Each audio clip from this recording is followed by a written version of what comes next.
right, today on the channel, super excited to bring you this, awesome, unannounced, maybe even unreleased. I don't know. It's not my job to keep these secure at the warehouse. Probably Hasbro should be doing a better job at keeping these secure at the warehouse, or maybe controlling their logistics or inventory. I don't know. I just know I like G.I. Joe, and G.I. Joe's my bread and butter. And I had the opportunity to seize one, and so I did. Now let's be clear. I didn't get one of these through any illegal means whatsoever. This was all done 100% above board through pure capitalism. So let's get down to it. Of course, this is probably the worst kept secret that Hasbro's ever had with the G.I. Joe figures. This is Parth Wolf Spider Varma. I never had this figure as a child because I don't think it ever existed. I think this is the first time I've even heard of this guy. So he's part of the Nightforce line. Again, I don't know if the Nightforce line is 100% Walmart, or if it's part of the G.I. Joe, or if it's part of the, an exclusive line for exclusive particular type of store. I wish they'd just do away with that exclusivity junk and then sell it to us, retail. It just causes a lot of problems, and instead of making us happy, it just really, I'm sorry, it just pisses us off when you do that, because Walmart doesn't get it right, Target doesn't get it right, nobody gets it right. So what I would say to you guys is, if Hasbro, you're listening, please get rid of the exclusivity stuff. It's doo-doo. Anyways, let's get to this figure. Let's talk about it a little bit. Let's see what it has, and let's take a look at the packaging. So here's what you get, and we're going to take a look at each one of these individual components. There is some interesting things about these, so we'll get to look at those individually. And what we'll also do is we'll talk a little bit about what we're seeing here. Who is this? Well, what it looks like to me, so you have two kinds of air attack soldiers, right? Number one, you have, which I'm very familiar with, the airborne trooper, training out of Fort Benning, Georgia, usually stationed with the 82nd Airborne out of, used to be known as Fort Bragg. I don't know what it's known now as, but anyways, I spent a lot of time at Fort Bragg. So, that's where the airborne guys go. But this guy seems to be an air assault trooper. And those guys train out of Fort Campbell, I believe. Tennessee? I think so. So anyways, those guys train out of Fort Campbell. Yeah, they look just like this. No, they don't. No. They don't look anything like this. But look, he's got the same, he's doing the same thing as an air assault. Now there is, air assault is part of the Army. They come in on helicopters, they load in, they come in low, they come in, fast, and they get in and out as quickly as possible. That's part of the, Army air assault type of attack, right? Airborne troops get dropped behind enemy lines, and, they don't get picked. The airplanes don't land very well. Helicopters do, but not airplanes. You just get dropped behind enemy lines, and there you go. But yeah, these guys usually land on site, perform a mission, and then get extracted. That's air assault. Now, there is one more thing that these guys could be, and I don't know if it is or isn't. I have no idea.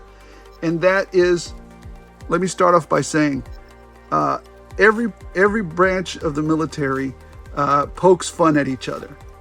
With the poor, number one, Space Force has it really bad. It's because I still don't know what they do. And then the Coasties, the Coast Guards, have it really rough. And then there's the Air Force, and then the Navy.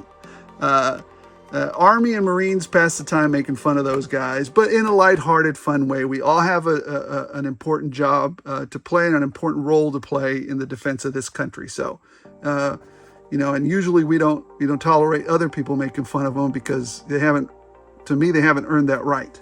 But anyways, we all poke fun at each other. And the Air Force is one that we, Army and Marines and everybody else likes to poke fun at, except for one particular subline of Air Force guys. And they're known as the pararescue guys.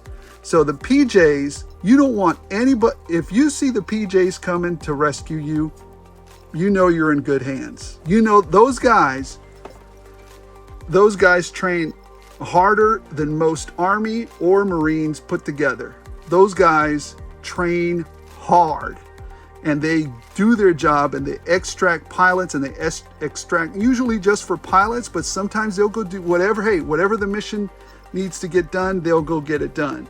So, you know, could he be pararescue or PJ? You know, those are my two options. I think he's either pararescue or he's air assault, more than likely air assault. So anyways, let's enough rambling. Let's take a look at the box. This is what it looks like here. He's got some, you know, jumping out of an, he's got digital render here. He's jumping out of a helicopter. This is what it looks like in the comic book, you know, or if it, you know, this is what comic book rendering looks like. That's his accessories. Number 109 in the line. This is what he's got in the back here. He's got that cool little wolf spider looking thing. He's got a cool helmet there, looking like Maverick with some stripes on his head. All the digital render of everything that he comes with. And this is a bigger picture of his, of the comic book. So anyways, that's what you have there. Yeah.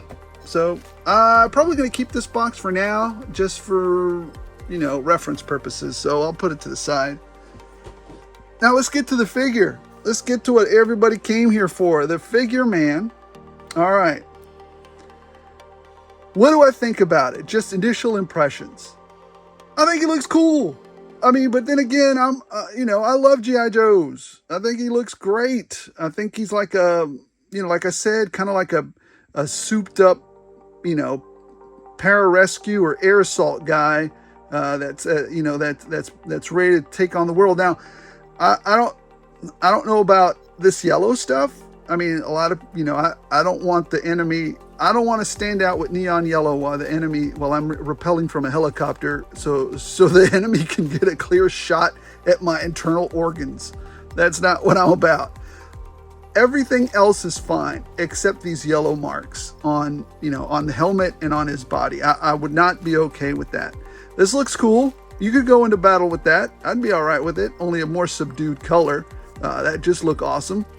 So, a very cool vest. If you want, you could just color these a different color. I mean, it's not that hard. You just go get some acrylic paint and paint that over. Don't freak out about it. It's, you know, it's not a big deal. Yellow wouldn't have been my choice, but whatever. It's, again, I think we talked about this before. You have to give these G.I. Joes a wide berth. You know, they're not 100% accurate to real life. It's a fantasy, guys. It's a fantasy. So sometimes we have a little fun with it, right? So let's have a little fun with it. If you really want it, they're not even real world. So, you know, if you have a problem with the yellow, just color it up with some black acrylic and you'll be good to go. And then, you know, seal it off. So it's fine. I do like the sculpt of the vest, though. It looks fantastic. Really nice. I don't know if I've seen it before. I don't think I've seen this vest before. It looks great to me. Lots of sculpting on his legs. I don't think, you know, it almost is reminiscent a little bit of a Cobra Trooper. I don't have one handy with me, but it kind of looks that way. But then again, I may be wrong. I do like his boots. The boots look good. You know, he's got some knee pads right there. Yeah, all around. There's a close picture of that Black Widow, I guess. It doesn't look like a wolf spider. Wolf spider looks a little different. That looks more like a Black Widow. I guess that's the moon, and then he's the Black Widow on top of it. So yeah, that's what you got. I mean, I'm turning him real slow so you guys can get a good look at him. Maybe he's got some extra magazines there for his weapon. Anyways, let's take a look at this weapon real quick, because it's holstered right there. Yeah, unfortunately, it's one of the. I'm fine with it. It's still a sidearm. You know, I don't know. It's fine. It's a sidearm. It's a service pistol. So there you go. All right. Let's start right off the bat. Let's get some articulation, and then we'll get over to the accessories that he's got, right? So looking at the face really closely, that's what he looks like there. They did a really, mine doesn't have any issues with the face at all. I don't see any errors really. There's some marbling, I guess, on the the plastic, but that's okay. I don't mind that. You know, it's not bad on here. You can't really tell it too bad because it's a dark color. If it was a, ooh, look at that on his shoulder though. Ooh, that's some rough. That is rough. But it's covered up by this. I didn't even notice that initially. Let me see, it's on this side. That is rough. Anyways, so there it is. You can't really see it, but boy, that is rough. Anyways. Let's take a look at his head. He can move up. He can look up that far. He can look down that far. Not exceptionally a lot there, but he does have some play there. He can look a little bit from side to side, so that's very nice. He's got quite a bit of articulation there, so he does have some good. It's good. It'll do. Now here's where I don't like. Again, he does have the butterfly joint here. He's got some, the vest kind of gets out of the way there for it. But it's hard to get him up to do a T-pose. Again, you got to push in and pop it out. Push in and pop it up for him to get that articulation. So there's the T-pose, which is fine. He does the T-pose just fine. He's got a bicep cut like a regular Joe. No issues there. And as usual, double jointed, pinless elbows. Now on this one, as opposed to the others that I've had recently, this one did not have any problems with this. Or the other ones that I've been having lately have been absolutely horrible to get the movement on these elbows. They've been really tight, just really tight. But no issues on this one whatsoever. Let's see what he has. Does he have the in and out there, or does he have the up and down? I can't tell. Let me see. Let's get close in there. It looks like it's an up. You got the dice roll on this one. He doesn't come with extra hands. What does he have on this side? What does he have? I can't tell. Fucking eyeballs. Oh, there it is. He has in and out on this one. So dice roll on this hand and in and out on this one. So that's what you get with that.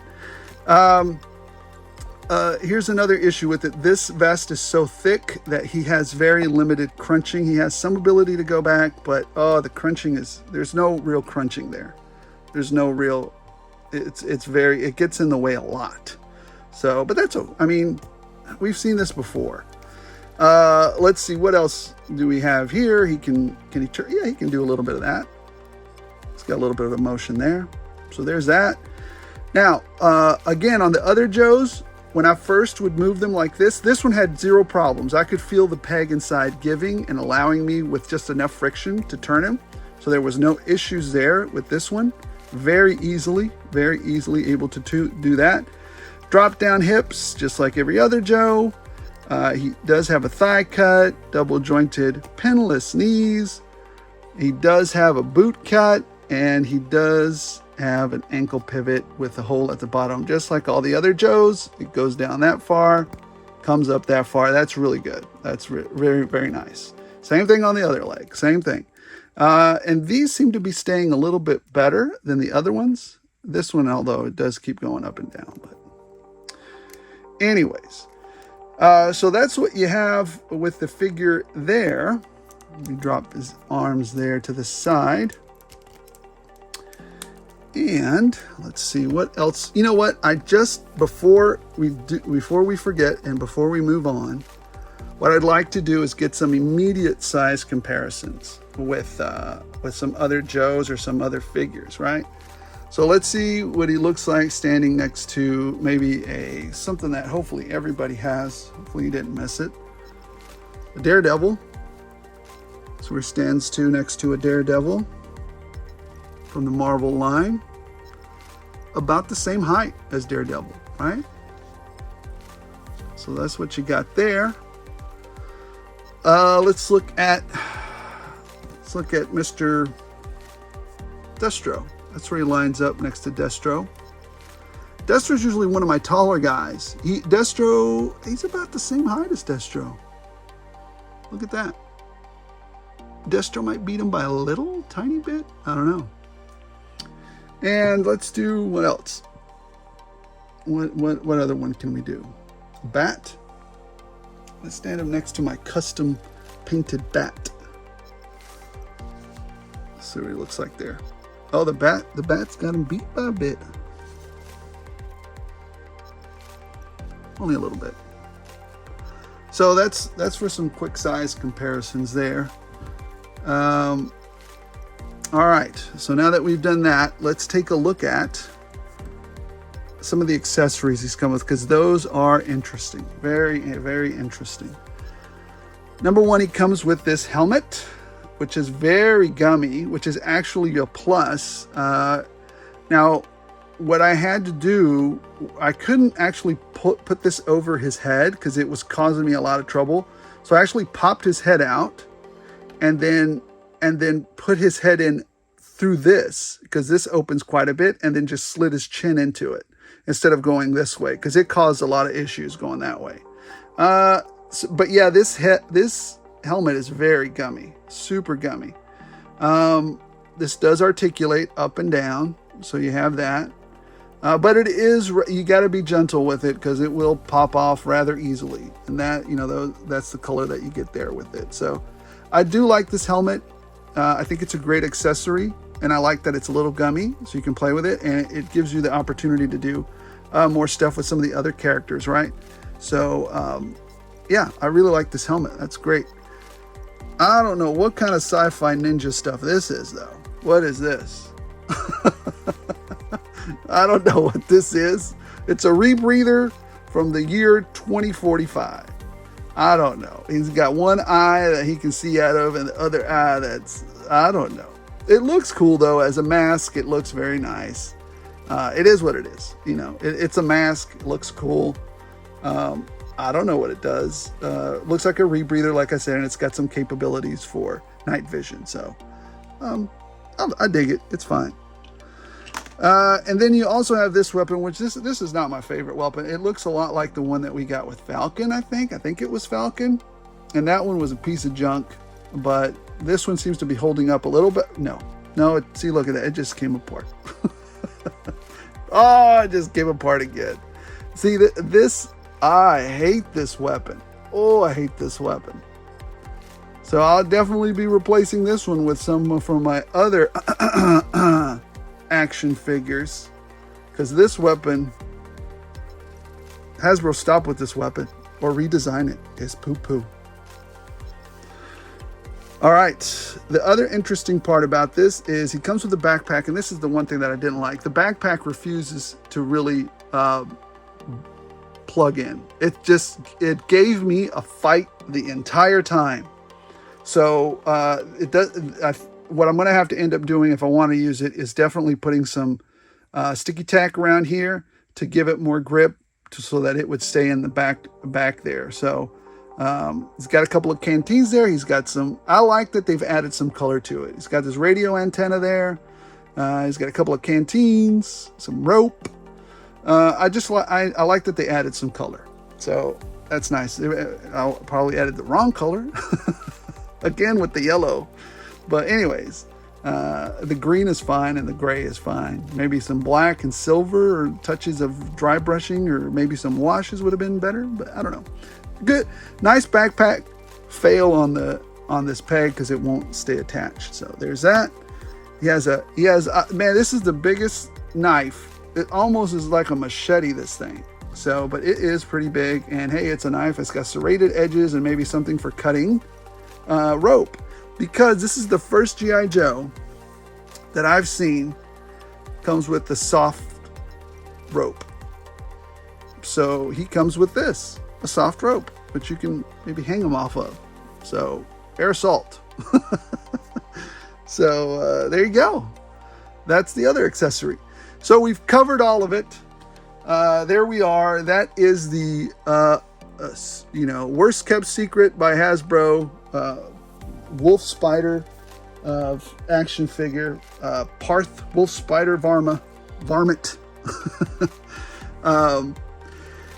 What do I rate this figure? Well, this one is definitely not as great as Low Light. He's definitely not as great as Big Ben, or even comes near Graves or Grunt. I'm gonna say I don't dislike this figure, but I don't think it's up there at the top. I will be buying several of him though, because I like the look. I like this look, and I'll probably be just coloring this. But because I have to do those things, I'm going to deduct some points. And this is why. Number one, I really don't like that he can't attach this backpack. It's just such a struggle for me to get this stuck on. So, you know, that's basic stuff, man. That's a basic thing. So that's minus 0.2. I detest this weapon. That's minus, 0.2. I hate that weapon. I like this accessory. This is fine. I don't know what this is, but looks cool. So no points deducted for that. Where are we at? We got 0.4 deductions already. And then I don't like it with the arms, and I definitely don't like that. So that's another, now we're up to 0.6. I'm going to take 0.2 for that. What else do we have? I think that's it. Yeah, I think that's it. The color is dumpy. I don't like this yellow. It's not dumpy, it's dumb. I don't like this yellow, but whatever. Just for the color choice alone on that, because I don't have any reference to it, or why would you do that, I'm going to have to take off another 0.2. So where are we now? We're at 0.8. So this is like a 4.2 out of 5. I do my figures, I rate them from a 1 to 5 scale. This is like a 4.2. I'm going to say 4.2. If I got the math wrong, correct me in the comments. I don't know. But he's in the low 4s, almost crossing into a high 3. But he stays in the 4s. It's a good figure. I'm not going to skip on it. I'm going to buy multiples of it. I like it. I like this figure. Does it have its problems? Yeah, we just talked about them. I try to be transparent about them. So not try, I was transparent with him. So anyways, that's what we got with this guy. I don't think it's a bad figure. I think they just made some poor choices with that. They didn't do this very well. This is a stupid weapon. But for the most part, like I said, it's a good figure. I dig it. It's a G.I. Joe ninja looking dude. Paramilitary, maybe air rescue, more than likely air assault. At least I hope that's what they were trying to go for. So anyways, guys, thanks for your support. Thanks for watching. Don't forget to like, don't forget to subscribe if you're so inclined. I appreciate that as we continue to grow the channel. What I'd also remind you of is make sure that you stay tuned, because I've been running that contest, or that puzzle, on the Justice Buster / Hibernation Pod review that I did a couple of weeks ago. We're going to do something new now because everybody's having a hard time guessing it. What I'm going to start doing starting Saturday is I'm going to start including clues at the end of each video on how to solve the puzzle that I left in that video. Now, all the pieces are there in that puzzle to go solve it. But, apparently I didn't think it was that hard, but, clearly it was. And we're going to solve this thing together because the winner, and the official rules are in that video, will get a brand new sealed Cobra eel and a brand new sealed retro Ben Riley packaging figure that comes in that. The figure I'm talking about. So let's solve that puzzle so I can send that to your house, free shipping, and you can enjoy those. So again, appreciate the support, appreciate the comments, and appreciate you guys watching. Thank you so much. And there you go. One varmint. Thank you guys.